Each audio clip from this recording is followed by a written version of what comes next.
नमस्कार मंडळींनो, माझ्या चॅनलवरती तुमचे मनपूर्वक स्वागत आहे। आजचा दिवस म्हणजे की वडपौर्णिमेचा दिवस तुम्हाला सर्वांना खूप चांगला, सुखाचा, समृद्धीचा, आनंदीचा आणि दीर्घ आयुष्याचा जाओ हीच प्रभूचरणी प्रार्थना करते। मंडळींनो, ज्येष्ठ महिना लागला आहे आणि ज्येष्ठ महिन्याच्या पौर्णिमेला वडपौर्णिमा येते, जिला आपण वड सावित्री पौर्णिमा असेही म्हणतो। और ज्येष्ठ महिन्याची वड सावित्री पौर्णिमा ही कोणत्या तारखेला येते आहे, कोणत्या वारी येत आहे, वडची पूजा करण्याचा शुभ मुहूर्त काय आहे, वड सावित्री पौर्णिमेला कोणत्या रंगाच्या साड्या आणि बांगड्या शुभ आहेत आणि कोणता रंग अशुभ आहे, हे सर्व आपण या व्हिडिओमध्ये जाणून घेणार आहोत। आणि म्हणूनच व्हिडिओ शेवटपर्यंत पहा आणि माझ्या चॅनलवरती नवे असाल तर सबस्क्राईब आत्ताच करून द्या, कारण की सबस्क्राईब करणे फ्री आहे आणि म्हणूनच सबस्क्राईब आत्ताच करून द्या। आणि व्हिडिओ तर तुम्हाला नक्कीच आवडेल आणि म्हणून लाईक करून द्या। चला तर मग वेळ वाया न घालता व्हिडिओला सुरुवात करूया। मंडळींनो, थोड्याच दिवसात वड पौर्णिमेचा पवित्र सण, जो की सुहासिनी महिलांसाठी अतिशय खास आणि महत्वाचा असतो, तर यंदा म्हणजे की 2026 मध्ये वड पौर्णिमा ही 29 जून म्हणजे की सोमवारी या दिवशी येत आहे। या दिवशी संपूर्ण भारतातील सौभाग्यवती स्त्रिया अखंड सौभाग्यवतीची प्राप्ती व्हावी यासाठी वट पौर्णिमेचे व्रत करत असतात। या सणाला आपल्या हिंदू धर्मामध्ये अत्यंत महत्वाचे मानले जाते। ज्येष्ठ पौर्णिमेला दरवर्षी वड पौर्णिमा ही साजरी केली जाते। या दिवशी सर्व सौभाग्यवती महिला सुंदर साड्या, दागिने घालून साज शृंगार करून आपल्या पतीला दीर्घ आयुष्य प्राप्त याच्यासाठी व्रत करतात आणि वडाच्या झाडाची पूजा करतात। ज्योतिष शास्त्रानुसार आपल्या हिंदू धर्मात वड पौर्णिमेला खूप महत्व आहे। हे व्रत बायको आपल्या नवऱ्याच्या दीर्घ आयुष्यासाठी करते। या पवित्र दिवशी स्त्रिया नटून थटून वडाची पूजा करण्यासाठी जातात आणि त्यामुळे वड पौर्णिमेचा सण हा सर्व स्त्रियांसाठी खूप मोठा आणि आनंदाचा असतो। या दिवशी ज्येष्ठ महिन्याची पौर्णिमा असते आणि वडाची पूजा केली जाते, म्हणून या सणाला वड पौर्णिमा असे म्हणतात। वड पौर्णिमेचा सण हा सर्व स्त्रियांसाठी खूप मोठा आणि आनंदाचा आहे। असा एखादा सण जवळ आला की आपल्या स्त्रियांना लगेचच प्रश्न पडतो की या दिवशी किंवा या सणाला कोणत्या रंगाची साडी नेसावी, कोणत्या रंगाची साडी नेसणे योग्य ठरेल, कोणत्या रंगाची साडी नेसणे शुभ आहे। तर आजच्या व्हिडिओमध्ये मी तुम्हाला वड पौर्णिमेच्या दिवशी सौभाग्यवती स्त्रियांनी कोणत्या रंगाच्या साड्या नेसाव्यात, त्याचबरोबर कोणत्या रंगाची साडी चुकूनही नेसू नये, तसेच यंदा 2026 मध्ये वट पौर्णिमेला कोणते शुभ रंग असणार आहे, तसेच या सणाला प्रत्येक स्त्री सौभाग्यवती म्हणून आपल्या हातामध्ये बांगड्या सुद्धा घालत असते। तर बांगड्या घालताना कोणत्या रंगाच्या बांगड्या अजिबात घालायच्या नाही किंवा कोणत्या रंगाच्या बांगड्या घालाव्यात, तसेच या दिवशी पूजेचा शुभ मुहूर्त कोणता असणार आहे, कोणत्या वेळेला पूजा करावी, या वड पौर्णिमेच्या दिवशी काय करावे आणि काय करू नये अशी संपूर्ण माहिती या व्हिडिओमध्ये मी तुमच्या सोबत शेअर करणार आहे। त्यामुळे तुम्ही व्हिडिओ स्किप न करता शेवटपर्यंत नक्की बघा आणि चॅनलला सबस्क्राईब आत्ताच करून द्या, कारण की सबस्क्राईब करायला तुम्हाला 2 सेकंद लागणार नाही, पण माझे मनोबळ वाढेल। आणि व्हिडिओला लाईक करून द्या, बेल प्रेस करून द्या, तर माझ्या नव्या व्हिडिओची नोटिफिकेशन तुम्हाला सर्वप्रथम मिळून राहील। आणि व्हिडिओला एक हाईप देखील द्या। तर पहा, ज्येष्ठ पौर्णिमेला साजरी केली जाणारी वड पौर्णिमा हे पतीच्या दीर्घ आयुष्य, उत्तम आरोग्य आणि अखंड सौभाग्यवती प्राप्तीसाठी विवाहित महिलांनी आचरणात आणलेले हे एक अत्यंत पवित्र आणि निष्ठावान व्रत आहे। त्यामुळे प्रत्येक सौभाग्यवती स्त्रीने वट पौर्णिमेचे व्रत हे आवर्जून न चुकता करायचा आहे। या पवित्र व्रताचा उगम सावित्रीच्या प्रतिव्रतेच्या कथेशी जोडलेला आहे। यमराज जेव्हा सत्यवानचे प्राण घेऊन जाऊ लागला तेव्हा दृढ निश्चयी सावित्रीने यमाशी संवाद साधत कठोर तपश्चर्या आणि बुद्धीच्या जोरावर आपल्या पतीचे प्राण परत मिळवले। हा प्रसंग वटवृक्षाखाली घडला होता। त्यामुळे या दिवशी सावित्रीच्या त्यागाचे स्मरण केले जाते आणि म्हणून या दिवशी वटवृक्षाची पूजाही केली जाते. त्याचबरोबर आपल्या हिंदू धर्मात वटवृक्षाला अत्यंत पवित्र मानले जाते. या वडाच्या झाडामध्ये साक्षात ब्रह्मा, विष्णू आणि महेश या तिन्ही देवांचा वास असतो.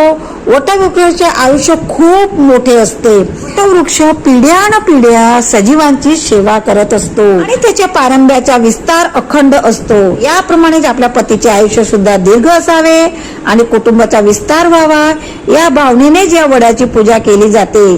त्याचबरोबर वटपौर्णिमा म्हणजे 7 जन्म तोच पती मिळावा यासाठी केले जाणारे व्रत आहे. पतीला जास्तीत जास्त आयुष्य मिळणं आणि पुढच्या 7 जन्मासाठी आपल्याला तोच पती मिळावा अशी धारणा आहे. आता या दिवशी अनेक महिला वडाच्या झाडाची पूजा होईपर्यंत निर्जल व्रत करतात. म्हणजेच की सकाळपासून पाणी, चहा, कुठलाही अन्न पदार्थ न घेता हे व्रत करत असतात आणि एकदा वडाच्या झाडाची पूजा केली तर हे व्रत सोडत असतात. काही स्त्रिया उपासाचे पदार्थ दिवसभर खाऊन संध्याकाळी हे व्रत सोडतात. आणि आता तर तसं पाहिलं गेलं तर पूर्वीच्या ज्या स्त्रिया होत्या त्या वड पौर्णिमेचे व्रत 3 दिवसाचे व्रत करायच्या. मात्र आताच्या स्त्रिया पौर्णिमेच्या दिवशी स्त्रिया उपास करून वटवृक्षाची पूजा करतात आणि दुसऱ्या दिवशी त्याचे उद्यापन करतात. हे वड पौर्णिमेचे व्रत समग्र भारतामध्ये होत असतं, पण प्रत्येक भागामध्ये वेगवेगळ्या पद्धतीने केलं जातं. आता बऱ्याच स्त्रिया दिवसभर निर्जल व्रत करतात. काही स्त्रिया सकाळी व्रत करून वटवृक्षाची पूजा केली की लगेच नैवेद्य दाखवून व्रत सोडून देतात, तर काही स्त्रिया दुसऱ्या दिवशी सकाळी व्रत सोडतात. आता तुमच्याकडे जशी पद्धत आहे त्या पद्धतीनेच तुम्हाला हे व्रत करायचे आहे.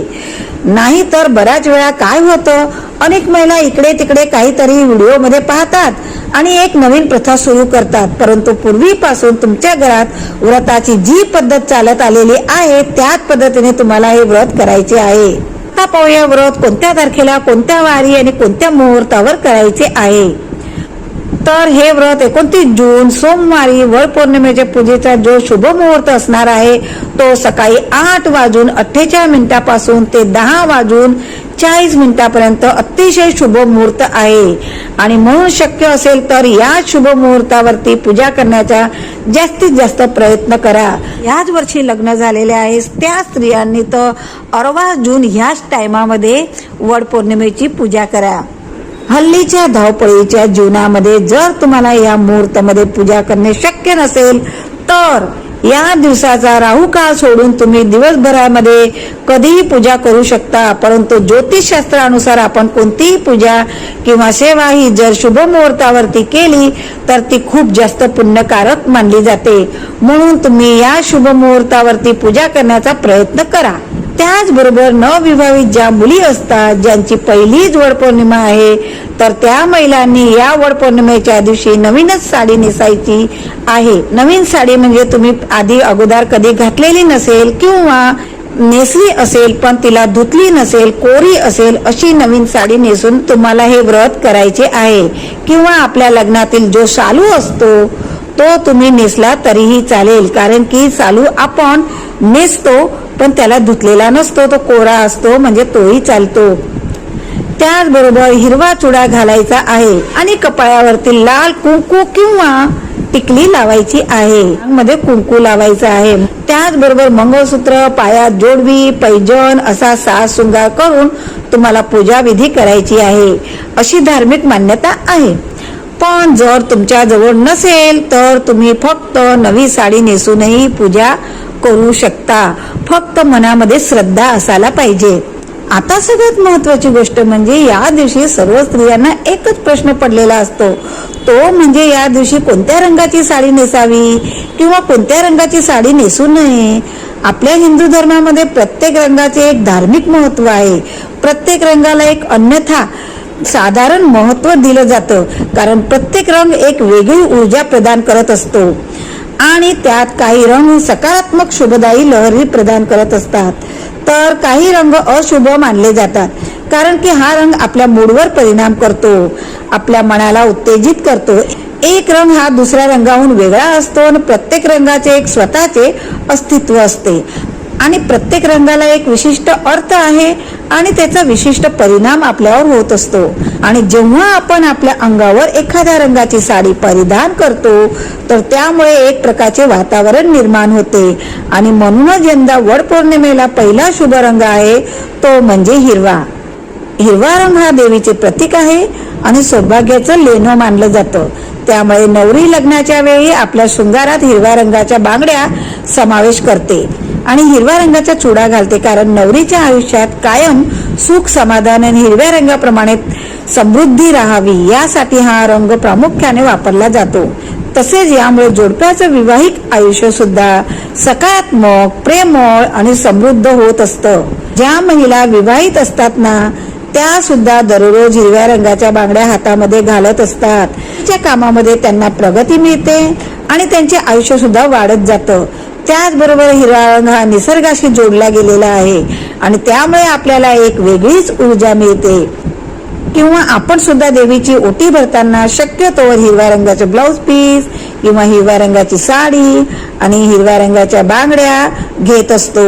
त्यावरूनच हिरवा रंग हा किती शुभ आहे हे आपल्याला समजलं. त्यामुळे शक्य झालं किंवा तुमच्याकडे असेल तर वड पौर्णिमेला तुम्ही शक्यतोवर हिरव्या रंगाची साडी अवश्य नेसा. त्यानंतर शुभ रंग आहे तो म्हणजे पिवळा रंग. आपल्या हिंदू धर्मात पिवळ्या रंगाला ज्ञान, पवित्रता व समृद्धी आणि मंगल्याचे प्रतीक मानले जाते आणि आपल्या हिंदू धर्मात पिवळ्या रंगाच्या कपड्यांना पितांबर म्हटलं जातं. कोणत्याही प्रकारच्या मांगलिक कार्यात पिवळा रंग हा आवर्जून वापरला जातो आणि म्हणूनच पूजेमध्ये सुद्धा पिवळा रंग हा खूप शुभ मानला जातो. पिवळा रंग हा सूर्यदेव, मंगळ आणि बृहस्पती यांच्यासारख्या ग्रहांचा प्रतिनिधित्व करतो. हे प्रकार देखील दर्शवतात आणि पिवळा रंग परिधान केल्याने आपल्या कुटुंबातील गुरु ग्रह हा सुद्धा बलवान होतो. त्याचबरोबर सौभाग्यातील दुसरी सर्वात महत्वाची गोष्ट म्हणजे हळद. जसे की आपण हळदी कुंकू म्हणतो आणि त्यातील हळद म्हणजेच हळदीला जेवढे महत्व आपल्या हिंदू धर्मामध्ये आहे तेवढेच महत्व पिवळ्या रंगाला आहे. खरंच तुम्ही शक्य झालं तर यंदा वटपौर्णिमेच्या दिवशी पिवळ्या रंगाची साडी अवश्य नेसा, कारण पौर्णिमेच्या दिवशी सुद्धा आपण भगवान विष्णू आणि माता लक्ष्मीची पूजा करत असतो आणि आपल्या सर्वांना माहीतच आहे की जिथे विष्णू असतात तिथे माता लक्ष्मी स्वतःहून निवास करते. आणि म्हणून तुम्ही यंदा पिवळ्या रंगाची साडी नेसून वटवृक्षाची पूजा नक्की करा. यामुळे तुम्हाला भगवान विष्णू आणि माता लक्ष्मी यांचा आशीर्वाद हा प्राप्त होईल. तसेच पुढचा रंग आहे तो म्हणजे लाल रंग. जर तुमच्याकडे लाल रंगाची साडी असेल तर ती सुद्धा तुम्ही नेसू शकता, कारण आपल्या हिंदू धर्माला लाल रंग हा सुद्धा खूप शुभ मानला जातो. रोज देवपूजा करताना किंवा आपण खास वेळी जेव्हा पूजा मांडतो त्यासाठी लाल रंगाचे वस्त्र वापरतो, कारण की सर्व देवांना लाल रंग हा खूप जास्त प्रिय आहे. त्यातल्या त्यात माता लक्ष्मीला लाल रंग हा खूप जास्त प्रिय असल्यामुळे या दिवशी तुम्ही लाल रंगाचे वस्त्र हे नक्कीच परिधान करू शकता. सौभाग्यवतीतील सगळ्यात महत्वाची गोष्ट म्हणजे हळदी कुंकू आणि त्यातील कुंकाचा रंग हा लाल असतो. त्यामुळे लाल रंगाचा सुद्धा खूप महत्व आहे. लाल रंग हा उत्साह, सौभाग्य, उमंग, धैर्य आणि नवीन जीवनाचे प्रतीक मानला जातो. लाल रंग हा संपत्तीची देवी लक्ष्मी आणि शक्तीची देवी माता दुर्गा यांना सुद्धा अतिशय प्रिय आहे आणि म्हणून तुम्ही यंदा वटपौर्णिमेला लाल रंगाची साडी घातल्यामुळे सकारात्मक ऊर्जा मिळणार आहे. त्याचबरोबर पुढचा रंग आहे तो म्हणजे केसरी रंग, कारण केसरी रंग हा सूर्योदय आणि सूर्यास्ताचा रंग आहे. केसरी रंग त्याग, ज्ञान, शुद्धता आणि सेवेचे प्रतीक आहे आणि आपल्या हिंदू धर्मामध्ये हा रंग यज्ञ, अग्नीच्या ज्वालांसारखा प्रकाशमय मानला जातो, जो अज्ञानाचा अंधकार दूर करून ज्ञानाचा प्रकाश पसरवतो आणि सकारात्मकतेचा संचार करतो. छत्रपती शिवाजी महाराजांच्या सेनेचा ध्वज, रामकृष्ण आणि अर्जुन यांच्या रथाचे ध्वज केसरी रंगाचा होता, कारण केसरी रंग शौर्य, बलिदान याचे प्रतीक देखील आहे. तसेच केसरी रंग दैवी शक्तीचे प्रतिनिधित्व करते. या रंगातून आपल्यामध्ये एक सकारात्मक ऊर्जा प्रवाहित होते. त्यामुळे केसरी रंगाची साडी घातल्याने तुम्हाला सुद्धा एक नवीन प्रकारची ऊर्जा मिळेल आणि म्हणून तुम्ही केसरी रंगाची साडी सुद्धा या वटपौर्णिमेच्या दिवशी अवश्य नेसू शकता. त्यानंतर सर्व स्त्रियांचा आवडता रंग आहे आणि तो स्त्रियांचाच रंग ओळखला जातो म्हणजे गुलाबी रंग. जवळपास प्रत्येक स्त्रीला गुलाबी रंग हा खूप जास्त आवडत असतो. गुलाबी रंग हा प्रेमाचे प्रतीक आहे, आनंदाचे प्रतीक आहे आणि गुलाबी रंग नेहमीच स्त्रियांना आकर्षित करतो. या रंगाचे कपडे घातल्याने आपले मन सुद्धा प्रसन्न राहते, एक वेगळीच एनर्जी आपल्याला मिळत असते. वडपौर्णिमेच्या दिवशी गुलाबी रंगाची साडी नेसल्यामुळे सुख समाधान येतं आणि आपलं मन सुद्धा शांत राहतं. त्यामुळे गुलाबी रंगाची साडी तुमच्याकडे असेल तर ती तुम्ही आवर्जून नेसू शकता. तर आतापर्यंत जे काही मी तुम्हाला शुभ रंग सांगितले तर त्या रंगाच्या साड्या तुम्ही कोणत्याही विचार न करता या वड पौर्णिमेला नेसू शकता, कारण हे अतिशय शुभ आणि पवित्र रंग मानले जाते.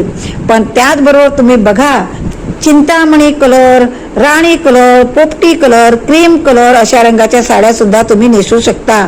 पण तुम्हाला प्रश्न पडला असेल की या दिवशी तुम्हाला कोणत्या रंगाची साडी ही चुकूनही नेसायची नाही, तर वड पौर्णिमेच्या दिवशी तुम्हाला निळ्या रंगाची साडी अजिबात नेसायची नाही. काळे निळे कपडे या दिवशी घालून पूजा करणे अशुभ मानलं जातं. आपल्या हिंदू धर्मामध्ये बघा, कोणत्याही धार्मिक कार्यामध्ये किंवा शुभ कार्यामध्ये काळा रंग हा वर्ज्य मानला जातो. त्यामुळे शक्यतो तुम्ही काळा आणि निळा रंग तसेच पूर्ण पांढऱ्या रंगाची साडी सुद्धा नेसू नका. आता या वड पौर्णिमेला सुंदर साडी सोबत साज शृंगार करणं सुद्धा खूप शुभ मानलं जातं. यावेळी आपल्या हातामध्ये काचेच्या बांगड्या, केसांमध्ये सुवासित फुलांचा गजरा, नाकात नथ, कुंकू, टिकली, जोडवी, पैंजण, अत्तर असा आवडी अनुसार तुम्ही शृंगार करायचा आहे. यामध्ये बांगड्याबद्दल सांगायचं झालं तर आता फॅशनेबल युगामध्ये बरेच जण हातात बांगड्या घालत नाहीत, फक्त एकच हातामध्ये बांगड्या घालतात आणि दुसऱ्या हातामध्ये काहीच घालत नाही, किंवा बऱ्याच वेळा एका हातामध्ये घड्या घालतात आणि दुसऱ्या हातामध्ये एखादे ब्रेसलेट घालतात. पण शक्य असेल तर कमीत कमी एक बांगडी तरी तुम्ही हातामध्ये नक्कीच घाला, कारण की 16 शिंगारमध्ये बांगड्यांचा समावेश होत असतो. त्यामुळे सणावाराच्या दिवशी तरी आपण आपल्या हातामध्ये काचेच्या बांगड्या या घातल्याच पाहिजे. आणि त्यातल्या त्यात बघा, तुम्ही हिरव्या बांगड्या घालण्याचा जास्तीत जास्त प्रयत्न करा. जरी तुम्ही पिवळ्या किंवा लाल किंवा गुलाबी रंगाची साडी घातली असेल तरी सुद्धा तुम्ही हिरव्या रंगाच्या बांगड्या घालण्याचा प्रयत्न करायचा आहे, कारण की हिरव्या रंगाच्या बांगड्या हे अखंड सौभाग्यवतीचे प्रतीक आहे. शक्यतोवर या दिवशी प्लास्टिकच्या किंवा मेटलच्या बांगड्या घालू नका. हिंदू धर्मामध्ये काचेच्या हिरव्या बांगड्यांना खूप जास्त महत्व आहे, कारण की हिरवा रंग हा शुभ आहे आणि सौभाग्यवतीचे प्रतीक मानले जाते. त्यामुळे हिरवा रंग घातल्यामुळे त्याच्या सौभाग्यामध्ये वाढ होते, पतीच्या प्रगतीमध्ये वाढ होते. त्या शक्यतोवर काचेच्या आणि हिरव्या बांगड्या घालण्याचा जास्तीत जास्त प्रयत्न करा. आता बांगड्या घातल्याने बघा, एका हातामध्ये 6 बांगड्या असेल तर दुसऱ्या हातामध्ये 7 बांगड्या घाला, कारण हा बांगड्या भरण्याचा एक नियम आहे. दोन्ही हातामध्ये कधीही सेम बांगड्या भरू नये. म्हणजे एका हातामध्ये 6 बांगड्या भरल्या तर दुसऱ्या हातामध्ये सुद्धा 6 बांगड्या भरल्या, तर असं करू नका. एका हातामध्ये 6 बांगड्या भरणार असेल तर दुसऱ्या हातामध्ये 7 बांगड्या भरा, किंवा एक हातामध्ये 12 असेल तर दुसऱ्या हातामध्ये 13 बांगड्या भरा. तसेच या दिवशी तुम्ही व्रत करणार आहात, त्यामुळे कोणाविषयीही आणि कोणाजवळही वाईट बोलू नका, कोणाचा अपमान करू नका, खोटं तर अजिबात बोलू नका. कारण हे जे व्रत आहे ना, हे खूप जास्त पवित्र व्रत मानलं जातं आणि सर्व व्रतांमध्ये हे व्रत खूप शुभ मानलं जातं. त्यामुळे तुम्हाला हा जो नियम आहे तर तो आवर्जून पाळायचा आहे. हे व्रत फक्त सुवासिनी महिलाच करतात का? तर नाही. ज्या मुली आता सध्या लग्नाच्या वयामध्ये आहेत त्यांनी सुद्धा हे व्रत करावं. हे व्रत त्यांनी केलं तर त्यांना मनासारखा आणि चांगला जोडीदार पती म्हणून मिळतो, तर त्यासाठी सुद्धा हे व्रत केलं जातं. म्हणून मुली सुद्धा हे व्रत करू शकतात आणि सुवासिनी स्त्रिया तर हे व्रत करायचंच आहे. जरी तुम्हाला घरामध्ये सुतक असेल तरी तुम्ही व्रत करायचं आहे, फक्त तुम्हाला पूजा करता येणार नाही. तुम्ही दिवसभर व्रत करू शकता. जर स्त्रियांना या दिवशी मासिक धर्म असेल तरी सुद्धा तुम्हाला पूजा करता येणार नाही, तुम्ही फक्त व्रत करायचं आहे. तर ही अत्यंत महत्वाची माहिती मला तुमच्यापर्यंत शेअर करायची होती. तर तुम्हाला आता समजलेच असेल की वड सावित्री पूनम कोणत्या तारखेला, कोणत्या वारी, कोणत्या मुहूर्ती करायचं आहे आणि त्या दिवशी कोणत्या साड्या वेअर करायच्या आहेत, कसा शृंगार करायचा आहे, हे सगळं तुम्हाला समजलंच असेल. तर या वड सावित्री पौर्णिमेला तुम्ही नक्की ह्या नियमाचे पालन करा. आणि तुम्हाला हा व्हिडिओ नक्कीच आवडला असेल, म्हणून व्हिडिओला लाईक करा आणि माझ्या चॅनलला सबस्क्राईब करून मला सपोर्ट करा. अशाच नव्या व्हिडिओमध्ये पुन्हा भेटूया. धन्यवाद.